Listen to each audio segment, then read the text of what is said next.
Sa unang tingin, maaaring isipin ng iba na ordinaryong isda lang ang koi fish. Pero alam nyo ba na ang koi fish ay isa sa pinakamamahalin at pinakahinangaang ornamental fish sa buong mundo? Dahil sa kakaibang kulay, eleganting paglangoy at simbolo nitong swerte sa tagumpay. Marami ang nahuhumaling sa pag-alaga nito. Ang koi fish ay unang nagmula sa common carp na inalagaan noon sa China bilang pagkain. Ngunit nang nakarating ito sa Japan, doon nagsimula ang tunay nitong transformation. Noong ika-19 na siglo, napansin ng mga Japanese breeders na may ilang isda na may kakaibang kulay at pattern.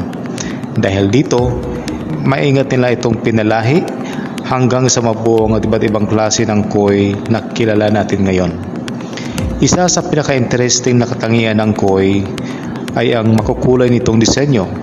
May kombinasyon nito pula, puti, itim, dilaw, orange, asol at minsan metallic pa ang kanyang kinang. At ang mas kakaiba pa, walang dalawang koi fish na insaktong magkapareho ng pattern.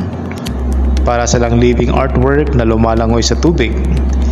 Hindi lang sa kagandahan ng kung meron ang isdang ito.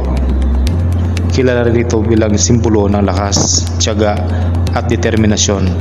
Sa kultura ng Japan, pinaniniwalaang ang koi ay kayang lumangoy laban sa malakas na agos ng tubig. Kaya naging simbolo ito ng mga taong hindi sumusuko sa hamon ng buhay.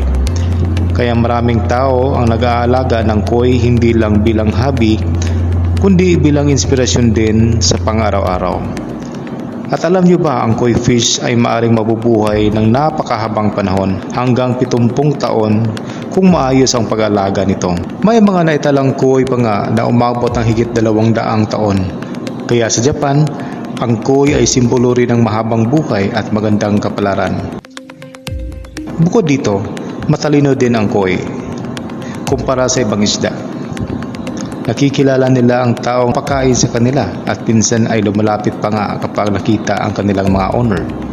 Dahil dito, mas nagiging espesyal ang koneksyon ng tao sa kanilang alagang koi. Sa panahon ngayon, ang koi fish ay hindi na lang simpleng alagang isda. Isa na itong simbolo ng peace, relaxation at elegance. Maraming resorts, gardens at mayayamang bahay ang may koi pond dahil nagbibigay ito ng calming effect at magandang ambience. Ang simpleng panonood sa kanilang mabagal at graceful na paglangoy ay nakakabawas din ng extra at nakakapagbigay ng katahimikan sa isip. Kaya naman hanggang ngayon, patuloy na hinahangaan ng koi fish sa iba't ibang panig ng mundo dahil bukod sa kagandahan nito, dala rin ito ang mensahe ng pag-asa, katatagan at tagumpay sa buhay.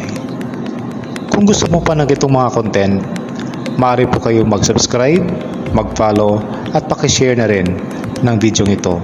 Maraming salamat po.